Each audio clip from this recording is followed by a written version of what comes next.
My name is Elias Ward, and the people who killed my wife thought I was going to let the police call it an accident and move on. They were wrong about a lot of things. That was their last mistake. I found out the truth on a Tuesday afternoon, sitting on the edge of a bed that still smelled like Mara's shampoo. The official report lay open on my lap, a neat folder full of phrases like structural failure, unidentified ignition source, and no evidence of foul play.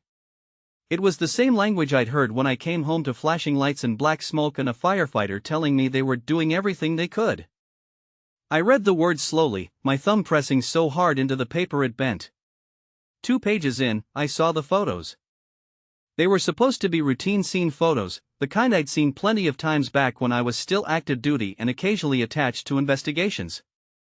But there, near what used to be our kitchen doorway, the camera caught something it wasn't meant to. Not the fire. Not the debris. On the floor, half covered by charred drywall, was a bullet casing. It was small and half melted, but I knew the shape right away. Years of training had burned it into my brain. The report didn't mention it. The close-up was missing any notation. It looked like the photographer had just kept it in the frame by accident. I stared at that casing until my vision blurred. Accidents didn't leave shell casings. The fire wasn't the only lie. I put the report down, stood up, and walked into the hallway. The house was quiet, stripped and half-gutted now from what the fire hadn't taken. Every footstep echoed.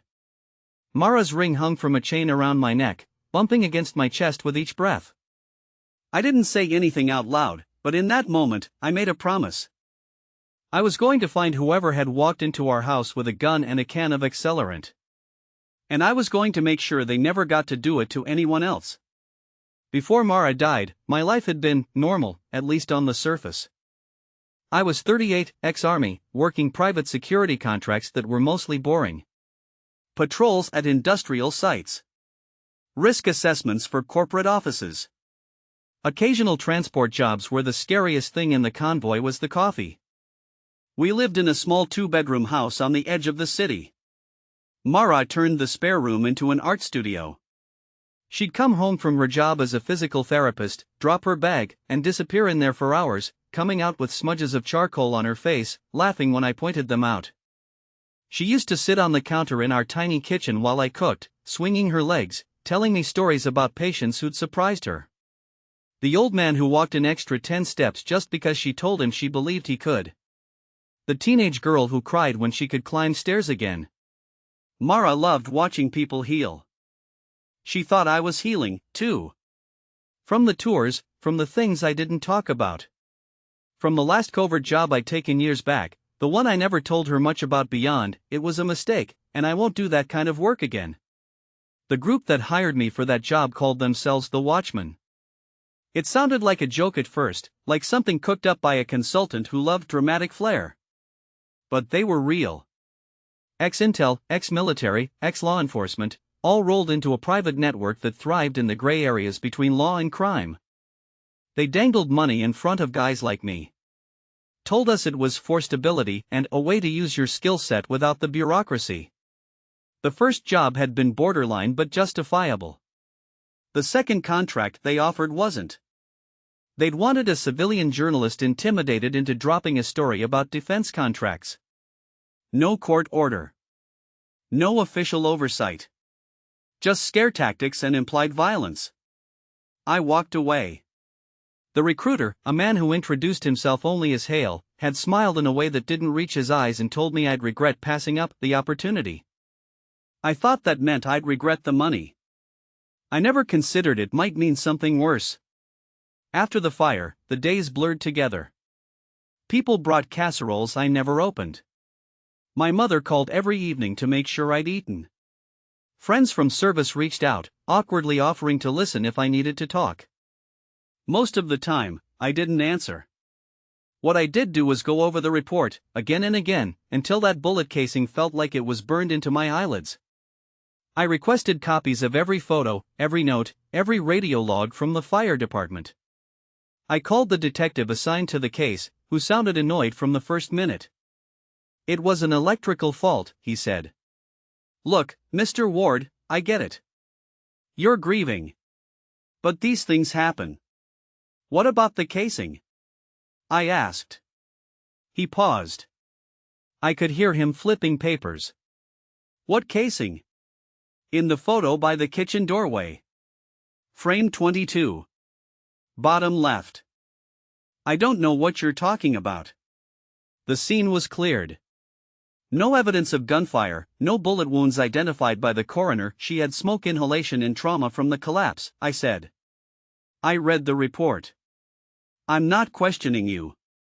I'm telling you there's something you missed. He sighed. I'll take another look, he said, in a tone that already told me he wouldn't. But unless you've got a reason to believe someone targeted your wife, this is just an unfortunate accident. I do have a reason, I said quietly. You're just not cleared to hear it.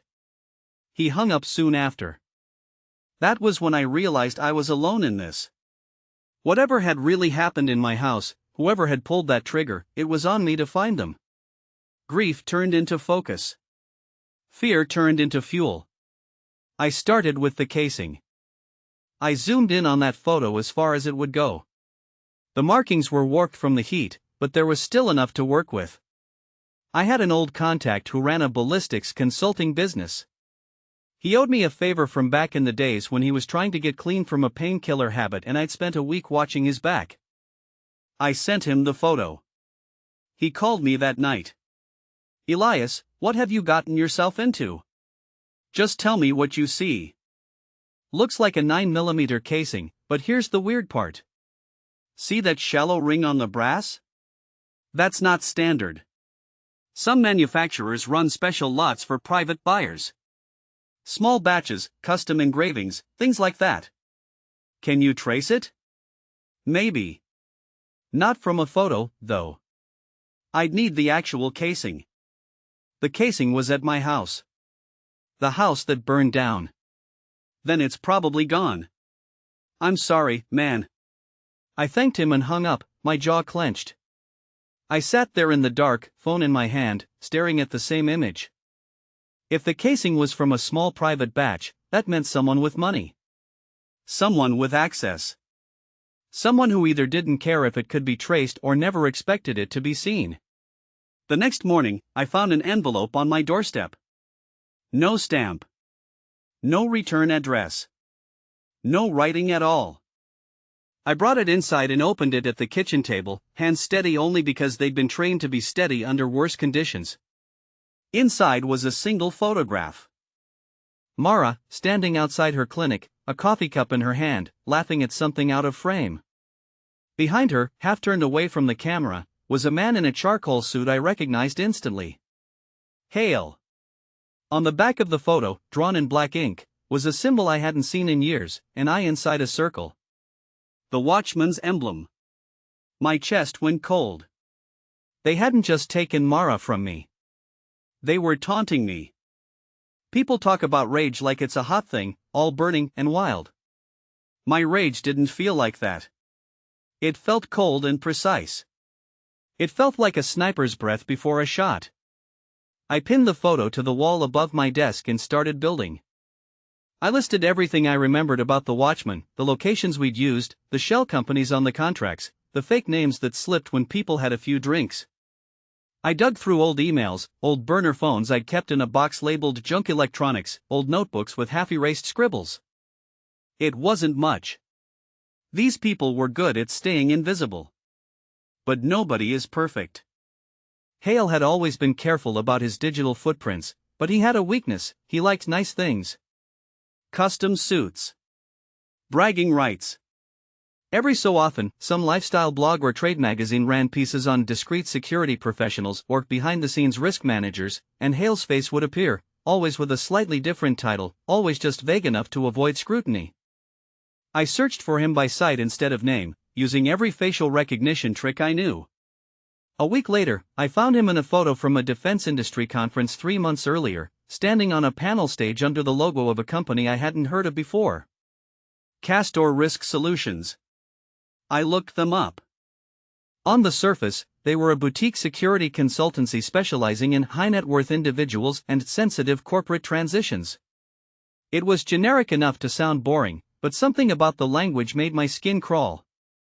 The board of directors page didn't list Hale, but one of the senior advisors was a man whose alias I recognized from the Watchman's internal chatter. They'd gone legit. Or at least halfway. I couldn't break into their systems alone. I knew enough to be dangerous, but not enough to be invisible. So I found someone who could help. Her name was Dani, and we'd served in the same unit overseas. She'd been the one they called when a network needed mapping or a hidden server needed finding. After she got out, she went into cybersecurity and never looked back. We hadn't spoken in years, but when I called, she picked up on the second ring. "Ward? This is a surprise." "I wouldn't be calling if it wasn't important," I said. "I figured. You don't do social. What's going on?" "My wife's dead," I said. I wasn't planning on leading with that, but the words just came out. "House fire. Officially an accident." There was a long pause. "I'm sorry," she said quietly. "What do you need from me?" I told her everything, from the bullet casing to the photo of Hale behind Mara. "Sounds like someone sending you a message," she said when I finished. "That's how I read it." "You think it's this Castor outfit?" "I think Castor is a convenient front. And I think the people behind the Watchman are inside it." She exhaled slowly. "You know going at people like this is dangerous, right?" "I know," I said. "I'm not asking you to take them on. I just need information. Whatever you can get me that ties Castor to off-book operations, shell companies, black funds. Something I can use." "You want evidence." "I want leverage," I said. "Evidence is a good second." Dani was quiet for a moment. "I'll see what I can do," she finally said. "No promises." That night, I barely slept. I lay in bed, staring at the ceiling, listening to the house creak. Every so often, I looked over at the empty space beside me where Mara used to read before falling asleep. Sometimes I could still hear the rustle of pages. In the morning, Dani sent me an encrypted message with a single line. "We need to meet. Not over the phone." We chose a cafe on the far side of town, the kind of place with chip tables and handwritten menus. Dani showed up in a worn hoodie and jeans, her hair shorter than I remembered, laptop bag slung over one shoulder. "You look like hell," she said as she sat down. "Good to see you too," I said. She gave me a small, sad smile. "I meant you're not sleeping." "Which makes sense." I dug where I shouldn't, by the way. "Tell me." She opened her laptop and turned it so I could see. On the screen was a network map, a web of lines connecting boxes labeled with company names, both familiar and obscure. "Castor Risk Solutions is the tip of a very careful iceberg," she said. "They've got ties to 3 other consultancies, 2 private equity firms, and at least 1 charitable foundation that doesn't seem to do much charity." "And underneath that?" "Offshore accounts. Shell companies. Payments routed through places that make it hard for anyone to follow the money. But here's the interesting part." She zoomed in on a series of transactions. 6 months ago, one of Castor's shell companies made a large payment to a private contractor listed only as Aegis Operations. No website. No public-facing info. But the IP addresses their invoices were emailed from? She clicked. A list appeared. I cross-referenced them with old data from our days in uniform. Some of them matched secure networks we knew as Watchman infrastructure. They tried to scrub the links, but they missed a few metadata tags. My heart beat faster. "So Castor is paying the Watchman," I said. "Looks like," she replied. "And here's another thing. 3 weeks before your house fire, one of those shell companies pulled a big cash withdrawal. The authorization codes line up with a specific project inside Castor's internal system. Code name Homefront." "Homefront," I repeated. The word tasted bitter. "Do we know what that project is?" "Not yet. Their internal files are locked down beyond what I can get without tripping alarms. But the timing is suspicious. That's one word for it. Danny closed the laptop halfway and looked at me. Ward, you're not talking about going in there guns blazing, right? I'm not stupid, I said. I know how these people operate. They're insulated. They've got plausible deniability layered over everything. I can't touch them with a baseball bat in righteous anger. So what's your plan? I don't have a full one yet, I admitted. But I know what they care about most. Money, she said. And reputation, I added. They built this clean, elite image. If I can show the right people what they really are, that falls apart. Right people like who? The cops? She shook her head. Most of this wouldn't make sense to them, and even if it did, it'd take years, and the watchman would bury you in countersuits. Not the cops, I said. Someone who loves stories with villains and corruption and money laundering even more than they love safety. She raised an eyebrow. You're thinking media. I'm thinking a specific investigative journalist, I said. There's a guy who's been trying to peel back the layers on private security firms for a year now. I've seen his work. He's legit. He's also on the Watchman's problem list. They were going to have me scare him off once. I never did. Danny sat back. You want to turn them into his biggest story. I want to hand him everything he needs to make that story stick, I said. Records. Connections. Proof that Castor and Aegis and the Watchman are the same machine. And I want him to know exactly what they did to Mara. And where do we get proof? She asked. We're still on the outside. I looked at the laptop, then at her. That Homefront project, I said slowly. You said it's locked down. Very much so. What if we didn't go after it directly? I asked. What if we got someone on the inside to leak it for us? She gave a short, humorless laugh. And who exactly do you think we're going to convince to betray a group like that? I thought of the photo of Mara, of Hale standing behind her like a shadow she never saw coming. I thought of the bullet casing on my floor. Someone who thinks they're just doing a job, I said. Someone lower on the ladder. Someone who hasn't realized yet what that job actually is. Ward, I know how these organizations recruit, I said. They sell patriotism and purpose. There's someone in there who still believes they're helping keep the world safe. They're the weak link. Danny studied me for a long moment. You're playing a dangerous game, she said. So are they, I replied. They just forgot I know the rules. Finding an insider wasn't easy, but the Watchman's new public-facing front gave me an advantage they hadn't had before. Castor's employees were on LinkedIn. I spent days combing through profiles, looking for familiar patterns, ex-military with certain MOS designations, intel analysts who'd done a tour in certain units, security consultants with job descriptions that said a lot without saying anything. A few were obvious. Too obvious. Those would be the ones who knew exactly what they were part of. I needed someone in the middle. Cleared enough to see documents, not high enough to understand the whole picture. Eventually, I found her. Her name was Rachel Lynn. Mid-30s. Former Signals Intelligence. Her profile listed her as a risk assessment specialist at Castor. She'd posted once about veterans struggling to find meaningful work, another time about wanting to protect people without being constrained by politics. I recognized that tone. I'd had it once. I created a new email account and sent her a message, using a subject line that would get her attention, "Your work at Castor, question from another veteran." I kept the body short. Hi Rachel. My name is Elias. I came across your profile while looking into security consultancies that hire former service members. I had a question about how much impact you feel your work has, compared to your time in uniform.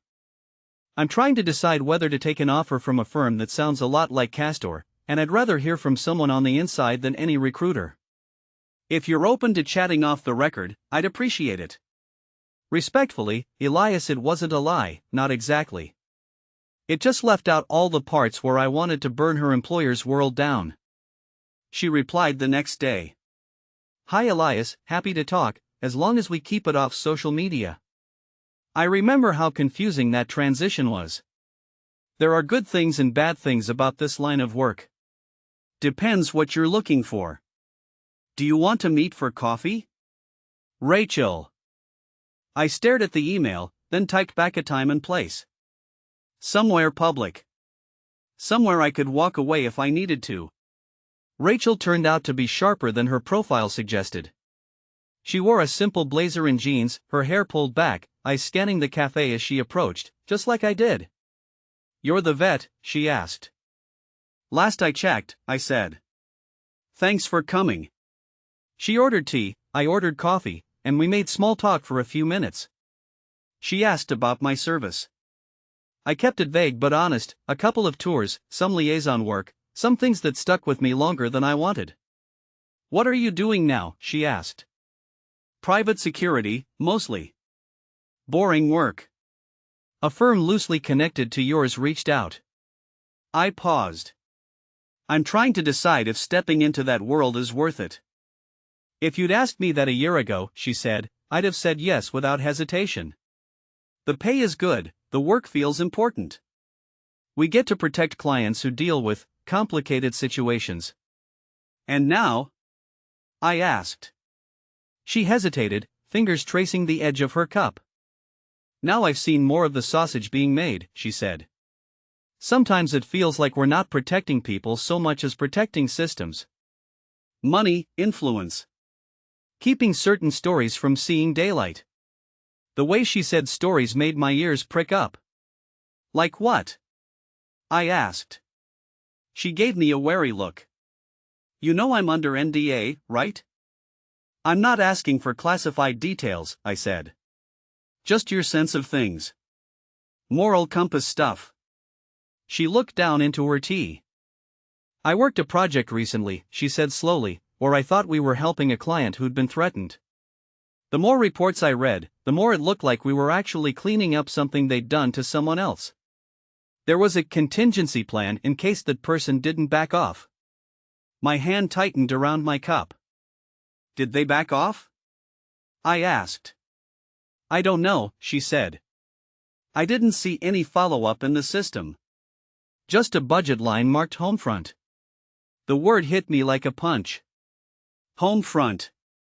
How often do you see that code name? I asked as casually as I could. Not often, she said. It's a restricted project. Half the entries are redacted even for my clearance. I only saw it because some expense reports were misfiled. Rachel, I said, leaning forward slightly, I'm going to ask you something, and you're not going to like how it sounds. She watched me carefully. Do you believe the firm you work for has ever crossed the line into outright criminal actions? I asked. Not just gray area stuff. Serious harm. She opened her mouth, then closed it.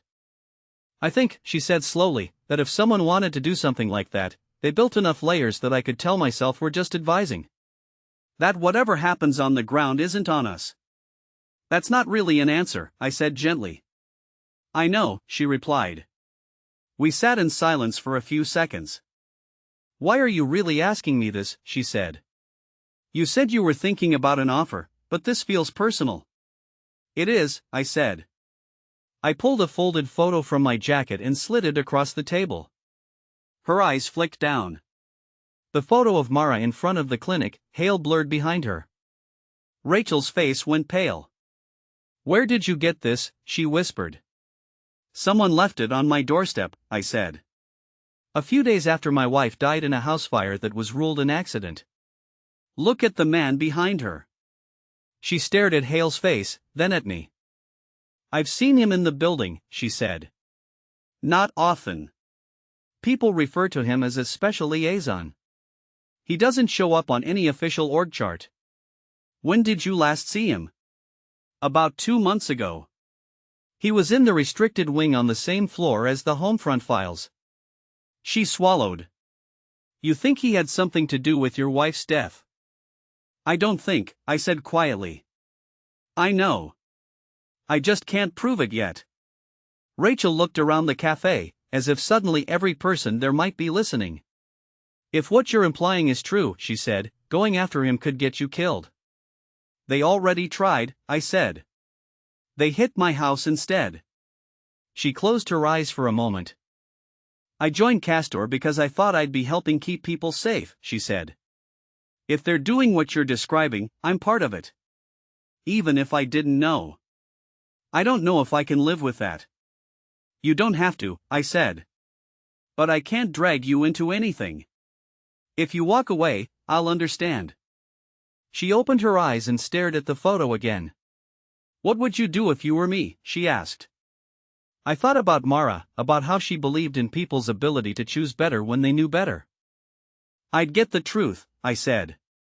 Whatever it cost. And then I'd make sure the people responsible never get to hide behind clean logos and buzzwords again. Rachel took a deep breath. I can't access everything, she said.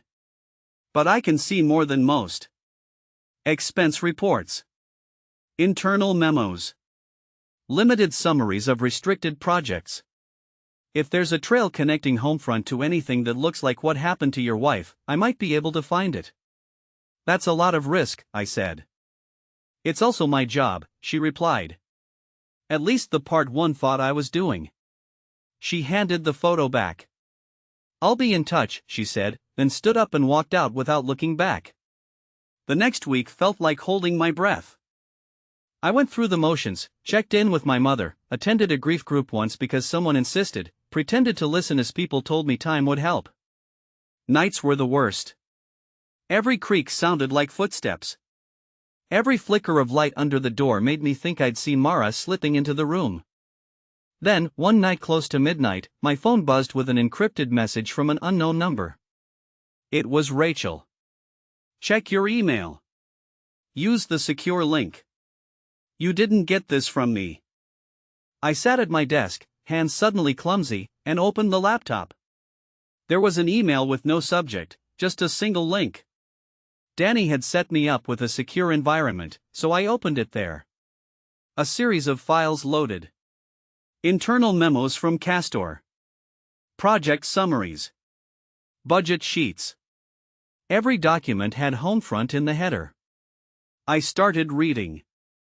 The language was euphemistic, full of phrases like domestic stabilization interventions and risk-neutralizing measures. But buried in the jargon were details that made my skin crawl. Target will be pressured to discontinue investigative activities through calibrated intimidation. Should target persist, escalation to controlled incident framing necessary to preserve client interests. There were redacted names, but the descriptions made things clear. A journalist digging into corrupt defense deals. A whistleblower planning to leak documents. A former consultant threatening to reveal internal practices. And one entry, dated 3 weeks before the fire. Subject, secondary target, spouse of former contractor. Summary, contractor declined renewed cooperation and retains sensitive knowledge of legacy operations. Direct action on contractor unfeasible at present due to profile in veteran community. Strategy, apply deterrent pressure via secondary target to reinforce discretion and discourage external contact. My vision tunneled. Secondary target. Spouse of former contractor. I scrolled down. Implementation option B, stage accidental residential incident while subject is alone. Ensure non-attribution and plausible denial. See attached scenario modeling for electrical fault narrative. I read that sentence 3 times. They had written out my wife as a scenario. A contingency. A way to scare me into silence. Underneath the paragraph were authorization codes, including one tied to an approval note from Liaison H. The signature was redacted, but I didn't need to see it. Hail. I pushed back from the desk, my chair scraping the floor. For a moment, I thought I might be sick. I walked to the kitchen, braced my hands on the counter where Mara used to sit, and forced myself to breathe. They'd killed her not because of who she was, but because of who I was. That kind of cruelty doesn't have a word strong enough for it. When I'd calmed down enough to think, I called Danny. She picked up on the first ring. You saw it? She asked. I saw it, I said. My voice sounded flat in my own ears. Can we verify that these documents are real?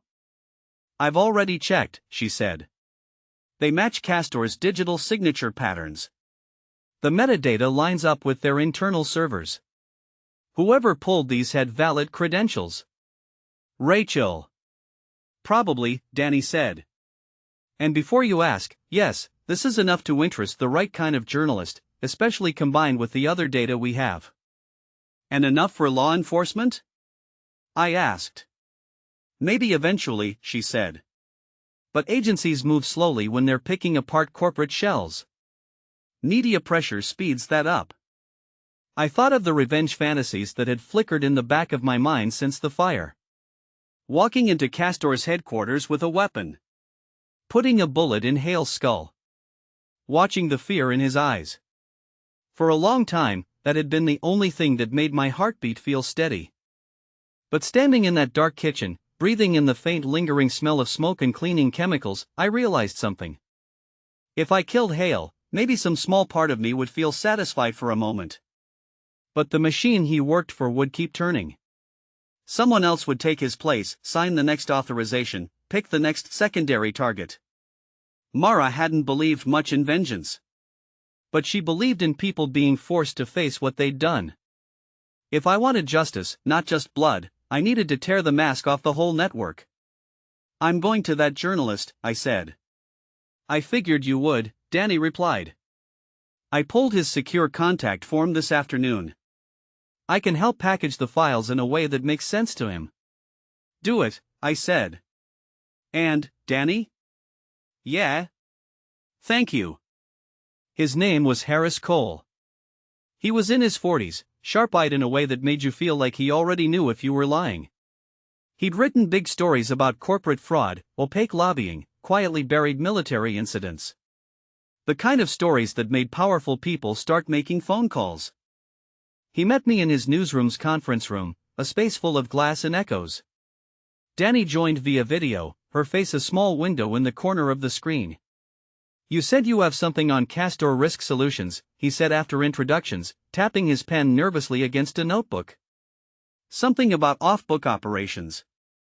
I have more than that, I said. I have proof that their shell companies are funding an unregulated intelligence network that calls itself the Watchman. And I have documentation that a project called Homefront authorized what they describe as an accidental residential incident targeting my wife. I slid a printed excerpt of the memo across the table.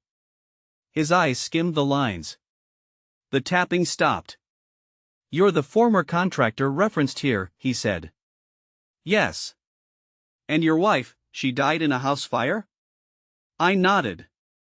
You understand I have to verify all of this, he said. Every link. Every metadata tag. Every account.